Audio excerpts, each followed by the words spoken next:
screen, it's time to play. Pam's got the tea and the hot buffet. Movies, roll lights, flash all day. Pam Entertainment TV. Where the fun and the facts agree. Sit back, relax, and you'll see. Pam Entertainment TV. Where the fun and the facts agree. Sit back, relax, and you'll see. Drama unfolds, the plot gets thick. Celebrity cases real and slick. She breaks Hello. as a flick. Where the fun and the facts agree. Agree. Where the fun and the facts Fact. agree. Agree. Sit back, relax, and you'll see. Pam Entertainment TV. TV. Hey. Lights, the All right. All right. All right. You have been following. I am simultaneously streaming on both of my channels and my Twitter, aka X. I am doing that because you all know, if you all know me for a very long time, it is so easy for me to go live than it is for me to sit down and to do this because I want to get all my thoughts as I have them out. So let me just explain to you. First of all, as you all are coming in, please make sure that you all are hitting that like button. And if you like what you see, please make sure you subscribe. Hit that like button, hit that like button, hit that like button. And also, please make sure that you are subscribed to both of my channels. Remember that my reviews are on my PETV Reacts channel for my movies and television reviews, but I am streaming. This is a gift. I am streaming on all of my platforms that I can stream on at this moment, except for Twitch. So we're going to do this because I just need to get this out. So I am reviewing Cross Season 2, Episode 7, entitled Happy Birthday. Now, as you've seen my last video, one of the things, first of all, this season is 8 episodes. And the season finale is next week. I'm ambivalent about the season finale because it's like we know what's going to happen. So I'm just going to give you this overall while I got my thoughts on it right now. It is my understanding in Hollywood, the way that they're changing how they disseminate a story to us, because now they are catering to the people who are on their phones and trying to watch a television show, that they are actually telling you the plot of what's going on. And I will tell you that this seems like what happened in this particular season, and I will tell you that for me it was a fail. I liked the first season, and I think that you all for those, just the showrunner and everybody who's over there working on Cross, if you all get loaded for a third season, I need you to go back to how you were operating in the first season, where we as the audience was getting the information piecemeal and we were speculating and trying to figure out what was going to happen next. You all dumping this information on us at first and then we just watch what happens. No bueno, no bueno, no bueno.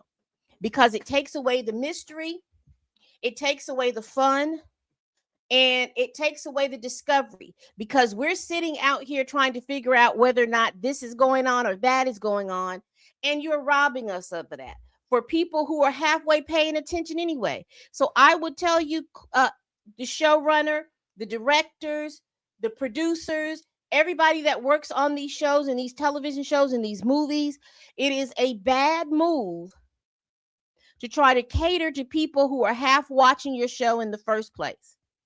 Once again, because I know a lot of y'all don't want to hear me in the back, it is a bad move to cater shows like this that are detective mysteries and crime, to cater shows like this to people who are half watching the shows in the first place. So what am I talking about? This whole season, you revealed to us too early on uh the main story. You revealed it so early that it became boring. And I was excited about the side quest because those are the things that you weren't revealing. You weren't giving as much information. And I'm going to talk about these side quests today too, because this overall episode, I was disappointed. And I was disappointed because I know that the finale is next week and we know everything. You could have wrapped it up today with a 2-hour episode. We know who did it. We know all of the ins and outs of everything that's going on. We did not this season get to see Alex Cross do the things that he does. What made him special in the first, about him just looking at the evidence and figuring this stuff out. We didn't get to see too much of that. You introduced L last year. You introduced this character that we thought that was going to be a rock, and not necessarily a rock, but we didn't expect for you all to make her silly as hell.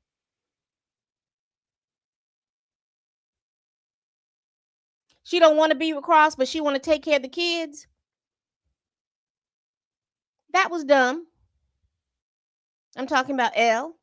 And then you got Nana Mama, who hadn't been there since the first episode, showing up again. It was no need for her to be out of the episode in the first place. She should have been taking care of the kids. We should have been seeing L and Cross try to rekindle the relationship that they had. But that's not what we saw. So let's get into this episode.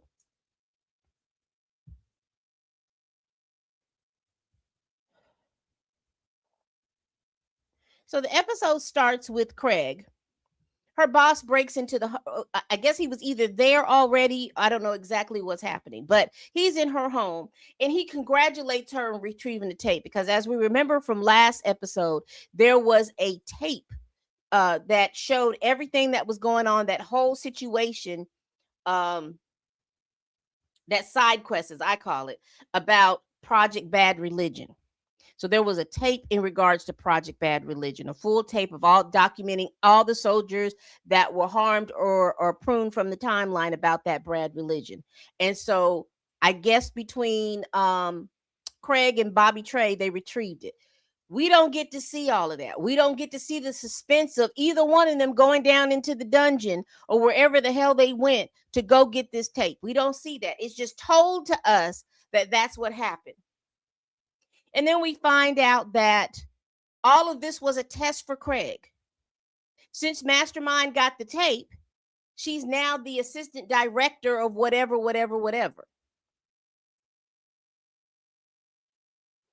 And the director who's talking to her says, yeah, and something about even putting Cross in her crosshairs for her to have a girlfriend relationship with them. And she's like, wait a minute, the only person that knew that was Margaret, but she pruned herself from the timeline. Bump, bump, bump. We find out that Mastermind is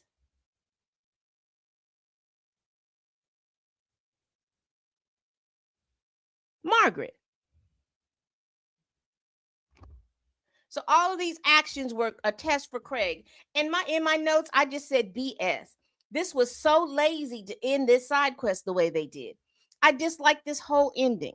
They honestly could have ended this. They could have gone through a whole side quest for one episode and ended it in an episode. But you just tell us what happened. It doesn't even feel right.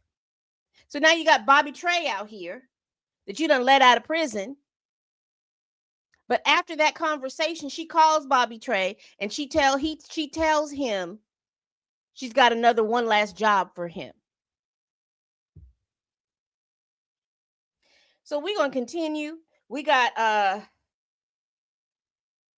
so the cops have kind of sussed out where the Duolingo murderers are, and you all know I call them the Duolingo twins.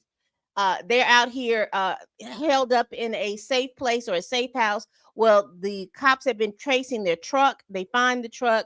So if they only have like minutes to get out of the place that they're in, and there's a little tension with the cops coming and everybody's showing up and everything like that. So once they get there, we see that True John, gets there, and there's nobody in the home. He finds a gift bag on the table, and he looks in the gift bag, and it's Jelani, the Duran's sidekick, the one that she pruned from the timeline at his own wedding. They find his severed fingers, and they find the picture that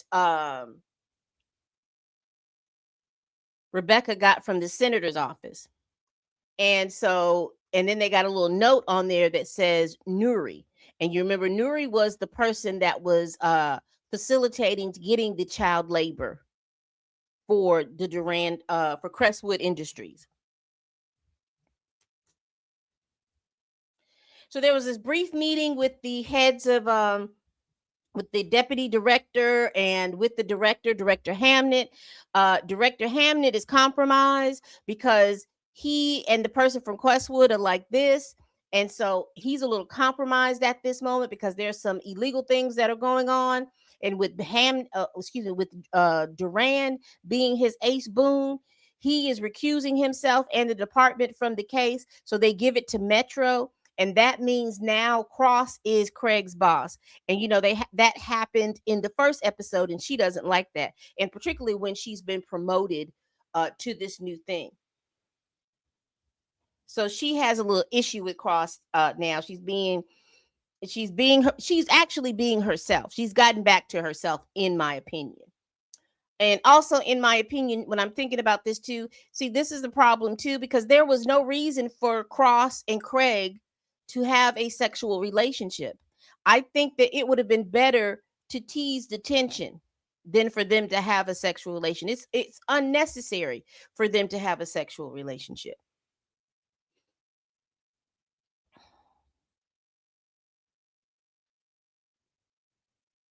So what the team does is that they take the four remaining people. That's Nuri, that is Durand, that's a guy named Griff, and the security guard that works on Durand's security detail.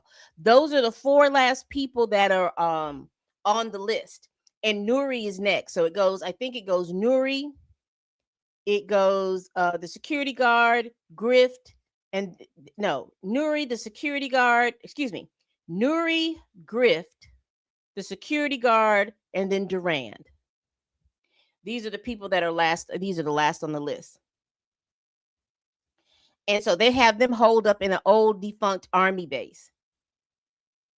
And let's be clear. Apparently, before the police and the cops got to the last four, Rebecca them sent them a text, but they all had to agree to the terms. And the terms is that I think they admit to the wrongdoing that they've done, and pay her $20 million each. Well, Durand is not going to like that. He doesn't like that at all. And so he's convincing everyone not to pay. We're not going to pay. We're not going to do any of this. We're not going to pay. We're not going to do any of this. We're just going to wait this out. We're sequestered at an army base. There's no way that she can get to us. All of this other stuff. He's talking all this stuff, and he's convinced everybody. But Nuri she's shook. Nuri is shook because she's like, no. We need to pay her what she wants. It's going to bankrupt me, but we should pay her what she wants. So the scene changes, and Rebecca has gone to this woman's house who appears to be like a nurse, and she may have been one of the people with the child labor. I'm not really sure, but her and Rebecca are cordial and she's willing to help. She's willing to do everything. She's talking about that. She's feeding Rebecca. She's doing all this other stuff. She tells Rebecca she's a little nervous. Rebecca understands that. She's like, just calm down. And so Rebecca asked her, did she have any problems or anything like that? And the lady says, well, no, everything worked well, me getting this. She says, but I do think one of my coworkers saw me take it out. And she was like, what? She says, I do think one of my coworkers saw me take it out. And baby, Rebecca's eyes changed a little bit. And the next thing you know, she done pruned that girl from the timeline.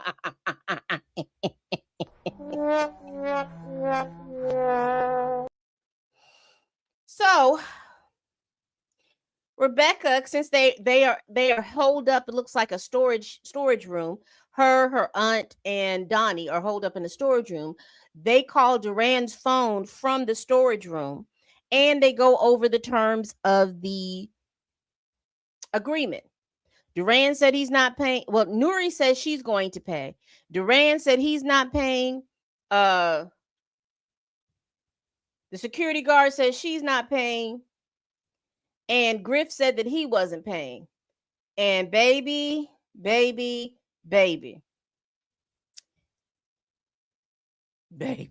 Sorry about that. I was looking at something that popped up on my screen. But she said he wasn't going to pay. So Rebecca was like, well, it's all or none deal. You all have to pay or none. Well, 3 of them said no. Nuri says yes. Rebecca told Nuri, nope, it's got to be all or none. She tells her this little story. And that machine, apparently Nuri has some type of pacemaker or a defibrillator, something she has on her, that Rebecca pressed that button and baby, it sent shockwaves to her heart. And baby, Nuri was dead to the floor right there on the army base that they were sent to take care of. So now all of those folks are scared and everything like that, and they just kind of separate and scatter. Meanwhile, Nana Mama done brought her behind back from where else she was, because she went to go take care of some friend, and she ain't showed up yet. She comes home and she's like, well, where is Elle? Elle is supposed to be taking care of stuff. Why is this baby cooking? Where's Elle? Nana Mama, you know you had responsibilities. You knew it. Why? What sense did it make for Elle to be there knowing that Elle was not trying to get back with Cross? I don't know what game Elle is playing, but she finally came to her senses when the daughter was upset. Because you remember in episode, I think it was episode 6, when the daughter thinking that Elle is trying to date her father and get back with her father. And Elle says, no, that's not what I'm doing. So the daughter is upset. So now Elle comes to her senses and believes, oh, well, I really can't be with Cross like this because, I can't be here with the family because I'm basically she's leading them on.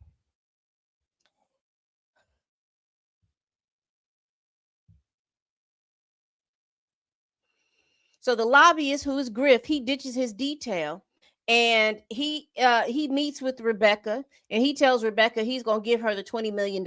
He's going to comply. She says that she needs all of them to comply. So Griff calls Duran to his cabin, and they're going to talk over the details, right? They talk over the details.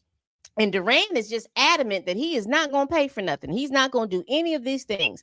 And so Griff was like, yeah, you're going to do it. Because just like the judge had the picture to show that we were together, he tells Duran, well, I have a recording of the meeting. Duran's like, you need to get it back. He says, no, my brother has the recording. He said, well, you need to go get the recording. I need to have that recording because I'm not paying for anything. She's not going to be able to get to me. He's just stupid.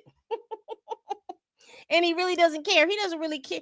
It's almost like he feels like she's doing him a favor, and he doesn't realize that she's going to get his behind too.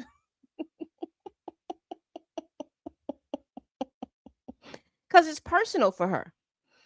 And Griff tells Rebecca, hey, it wasn't anything personal. She says, I am doing this because it was personal. You all killed my mom. So again, Rebecca leaves. Duran comes to the cabin. He talks to Griff. He tells Griff he's not going to pay for anything. He ends up beating that old man, and he beats that old man to death. And then he has the bright idea to act like it is one of the Duolingo murderers. But when Cross and Craig come to the cabin, because after the fact, they realized that the way the fingers were cut off were jagged. They weren't clean like the rest of them, because the only one that was jagged was her initial kill, but the rest of them were clean, and it wasn't the same. So they're figuring out that they think that somebody else killed them to make it look like the Duolingo twins were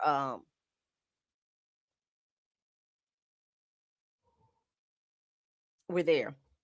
And I did say that Nana Mama met Roberto because he's still there, and I did say that Alex told her that Elle wasn't coming around anymore. So, also, just to kind of wrap up this Nana Mama story for right now, and then we'll also wrap up the second side quest, because the first side quest is almost wrapped up, and we'll talk about that. But the second side quest is John trying to help his mother get off the charges. His partner, the person, the I think her name is Amelise, I think her name is, who's working the case. That is her case. He's just the second person on the case. She informs John that his mother LaDonna has been lying to him. LaDonna knows exactly who TK and Night Train is, because they've lived together, and they've lived together for some years now. He lives in the home that she lives in.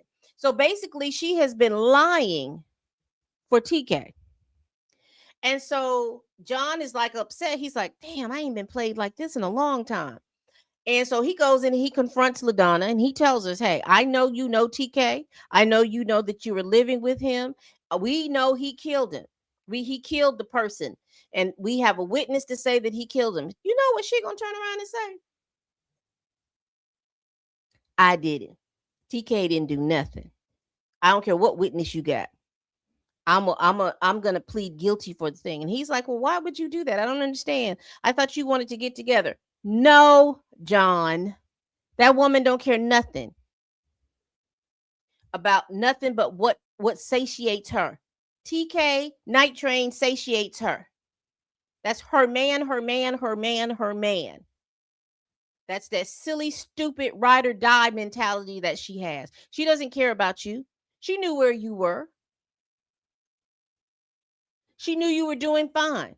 She didn't care. All she cared about is her needs being satiated, and apparently TK satiated her needs, and she wasn't caring about anything. She was just using this quote unquote mother act to, number one, see what information, to see how you were doing on the investigation, and were you close to TK.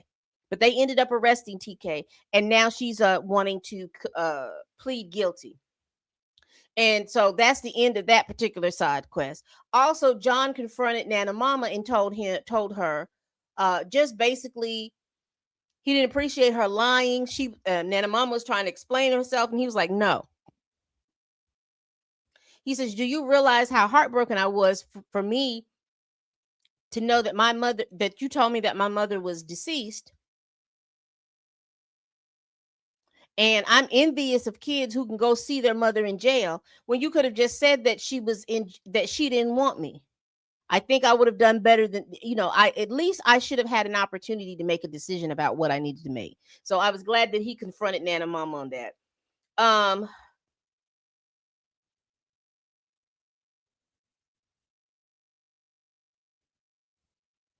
And I told you about Lance. So Lance calls the I can't ever think of her name, Jeff. Lance calls his bodyguard. That's what I've been calling her, the bodyguard, and tells her that Griff has left a tape that's incriminating them with his brother, and that she needed to go and get that tape. So she goes off with her detail to get the tape. Meanwhile, the Duolingo twins, you remember when I was telling you that they were using that machine, and that's what pruned Nuri from the timeline? They also were listening in, and they, excuse me, Rebecca had bugged Griff's house, so she was able to hear that he left his brother the tape. So they were ahead of them. She wanted to go and see about the tape, but the aunt was like, no, no, no, no, no. I'll go with Donnie and we'll go get the tape. They go and get the tape. Cross figures out that there's something going on with the brother. They go where the brother is. Also, the bodyguard goes too. The bodyguard doesn't go in because she's like, well, we're too late. We're just too late to go in to do that. Cross and Donnie meet up. They start shooting in the senior citizen home, and Donnie even kills a senior citizen while they're there. Shots of fire, shots of fire. Donnie gets the tape. He gets nicked by Cross. He gets to the aunt, and he's telling her, "I got the tape. I got it, and we're gonna take it to Rebecca." And the aunt says, "No, Rebecca's never going to hear it." And then she prunes Donnie from the timeline. So one half of the Duolingo twins is gone by the aunt. And so the aunt goes, she drives off. She goes to, I guess, their hideout place, and she's listening. She's trying to listen to what's on the tape, and all we hear is music. And so Rebecca asked her what happened to Donnie, and she's like, Donnie didn't make it. And so she was like, well, who killed Donnie? Rebecca was like, well, who killed Donnie? And the aunt's like, Cross did. When she knows that she killed, so she has the tape. Something's not right with the aunt. Something's not right. It makes me believe that the aunt had more involvement in the pruning of the timeline of her sister than she wants to tell Rebecca.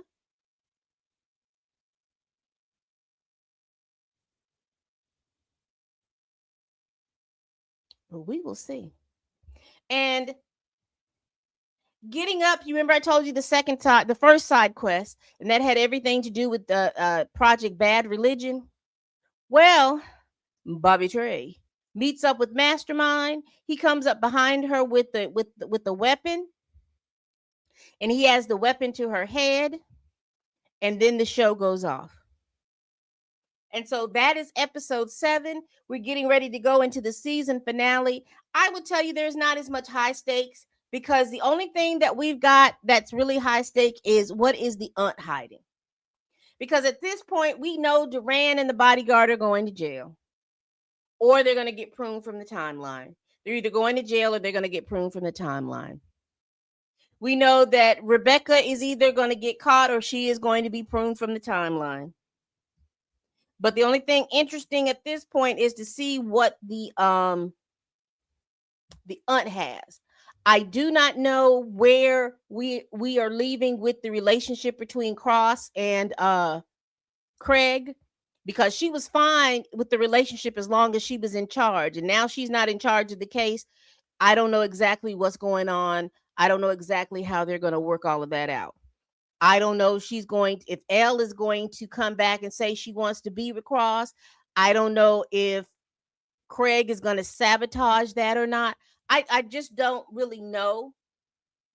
But again, we're going into the season finale, and I'm gonna watch it, but I just don't have high hopes for it because they've given us so much information.